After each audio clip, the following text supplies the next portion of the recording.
Nah, teman-teman lihat kan, di riset ini hal yang menarik terjadi. Dikatakan bahwa usia itu berkorelasi atau berhubungan dengan pencapaian atau prestasi siswa.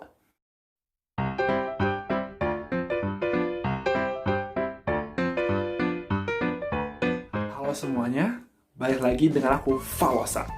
Oke, sekarang kita akan membahas sesuatu yang lagi hits banget di dunia pendidikan. Apakah itu? Let's check it out.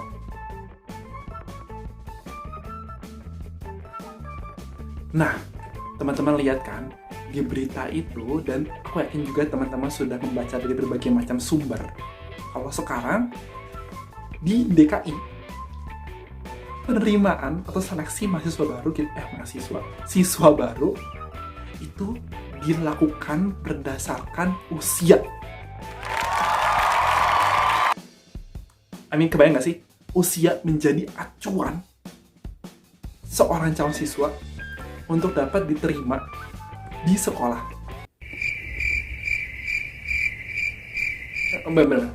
Jadi setelah sekian puluh tahun kita merdeka dan mengelola sistem pendidikan sendiri, kayaknya ini pertama kali nggak sih dalam seleksi orang masuk sekolah itu dilakukan berdasarkan usia.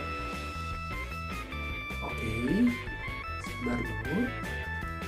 Jadi gini, sejauh ini kan orang-orang itu atau so far sistem pendidikan itu menyeleksi calon siswanya itu berdasarkan prestasi di jenjang pendidikan sebelumnya. Kenapa? Karena asumsinya kalau misalkan dia dapat berhasil di jenjang pendidikan sebelumnya, maka kemungkinan dia juga dapat berhasil di jenjang pendidikan sekarang. Asumsi ini juga lah yang melandasi dalam prinsip interview bahwa past experiences predict future performance. Kenapa? Karena tadi, kenapa ada asumsi kalau misalkan dia berhasil di jenjang pendidikan sebelumnya, dapat berhasil juga di jenjang pendidikan sekarang? Karena bayangin, kan kurang lebih sistem pendidikan sekolah gitu ya, dari jenjang satu ke jenjang lainnya, nggak terlalu berbeda lah ya. Lanjutnya kalau udah masuk ke universitas. Jadi dalam sekolah di Indonesia so far, itu masih mirip tuh karakteristik pendidikan di SMP dengan di SMA. Beda konten pelajarannya aja. Tapi sama-sama ada guru yang ngasih tugas, ngasih PR, terus ada ulangan harian, ada ulangan tengah semester, ada ulangan semesteran. That's it. Ya kan? Dan ya udah, ada tuh kalau misalkan kita cabutnya keseringan gitu ya. Cabut kelasnya keseringan, itu ada batas yang akan batas maksimal gitu, sehingga ada tindakan dari sekolah, which is menandakan bahwa sekolah masih mengontrol atau masih menjaga kita itu nggak lepas banget. Jadi ya gitulah ya. Nah, dengan karakteristik yang kurang lebih mirip, dia berhasil tuh memperoleh prestasi di jenjang sebelumnya dengan nilai raport or prestasi lah anything yang baik. Nah, otomatis karena jenjang karakteristik yang mirip pada jenjang berikutnya, kemungkinan dia juga dapat memperoleh prestasi yang bagus tersebut. Itu asumsinya. Makanya kenapa sampai sekarang jenjang prestasi pada jenjang pendidikan sebelumnya itu menjadi landasan untuk seleksi agar dapat masuk ke jenjang pendidikan berikutnya. Nah, kan pertanyaannya masuk sekarang ya. Kenapa pemerintah menjadikan usia sebagai acuan seleksi? Kalau misalkan anak yang usia lebih muda, kan tadi termuda 15 tahun ya, itu mendaftar, maka dengan sistem yang seperti ini, dia akan kemungkinan besar tergeser oleh siswa yang usia sudah 20 tahun baru mendaftar masuk.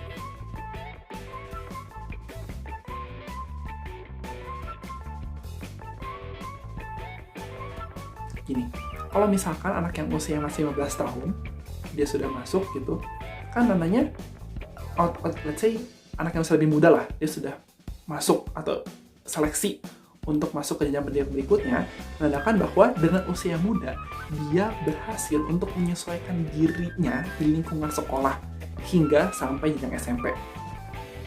Lalu, dia lulus, dan akhirnya mendaftar ke SMA. Dia berhasil tuh menyesuaikan diri, menyesuaikan dengan lingkungannya gitu. Nah, kalau misalkan orang yang usianya sudah 20 tahun, kan kekhawatiran masyarakat kayak gini ya. John, lu tuh sekarang umur berapa sih? Hah? 20 cuy? Kenapa? Lu 20 tahun baru mau masuk SMA. Lu ngapain aja? Ya, gue sempet cabut lah. Ya, gitulah. Anak muda. Jadi, gue sempet tuh gak naik pas gue kelas 2 SMP, 3 SMP. Terus ujian ngulang. Terus, ya, gitulah. Oh. Ya, itu ilustrasi ya. I mean, aku sama sekali tidak menjelaskan bahwa semua orang yang usianya udah lebih senior itu memiliki ya kendala seperti itu. Tapi itu mungkin yang menjadi kekhawatiran masyarakat. Kenapa kok akhirnya orang-orang usia lebih tua gitu yang lebih diprioritaskan? Dan kenapa sebenarnya lebih mendasarnya kenapa usia menjadi landasan sih dalam seleksi siswa baru? Ya, walaupun begitu, kita husnuzon lah ya, coba kita husnuzon pada pemerintah. Mungkin pemerintah membaca riset ini.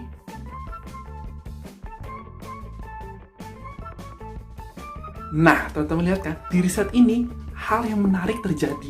Dikatakan bahwa usia itu berkorelasi atau berhubungan dengan pencapaian atau prestasi siswa. Menarik gak sih? Nah, kenapa akhirnya usia bisa berhubungan dengan prestasi? Itu dijelaskan di bagian ini.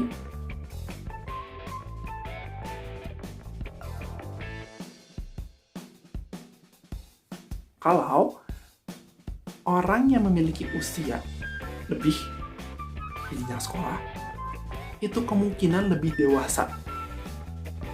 Nah, kedewasaan inilah yang menjadi landasan seseorang akhirnya bisa untuk memiliki prestasi yang lebih baik. Kenapa? Asumsinya kalau misalkan orang lebih dewasa, itu dia dapat lebih mengelola dirinya, dapat lebih menahan dirinya untuk tidak melakukan hal-hal yang kurang baik lah ya. Dia dapat lebih meregulasi dirinya untuk let's say menjalankan kewajibannya seperti belajar, mengerjakan tugas, mempersiapkan menghadapi ujian dan segala macamnya, sehingga dengan kemampuan inilah dia bisa mendapatkan prestasi. Kenapa? Karena pada penelitian lain lebih banyak penelitian yang membahas bahwa regulasi diri ataupun kegigihan itu grit itulah prediktor yang sangat kuat terhadap prestasi seseorang.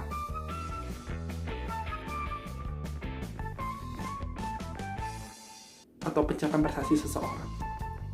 Nah, tadi dengan dia lebih dewasa, lebih mature, itu diasumsikan maybe dia lebih memiliki kemampuan untuk hal ini, sehingga dia bisa memperoleh prestasi tersebut. Ya, mungkin itu kali ya landasan berpikir dari pemegang kebijakan. But let's pray for the best kalau misalkan kebijakan ini dapat memberikan dampak-dampak yang positif terhadap masyarakat. Hopefully. Bagaimana menurut kamu? Komen di bawah ya. Oke guys, thanks for watching. Kalau misalkan teman-teman mau melihat berbagai video lain yang mengenai self-development ataupun mengenai penambahan hasanah pemikiran, teman-teman bisa banget nih klik subscribe di sebelah kanan teman-teman ini dan juga nyalakan notification-nya ya. Dan kalau misalkan teman-teman mau lihat berbagai video lain yang berhubungan dengan ini, bisa lihat di sebelah kiri teman-teman. So stay tuned and see you next time.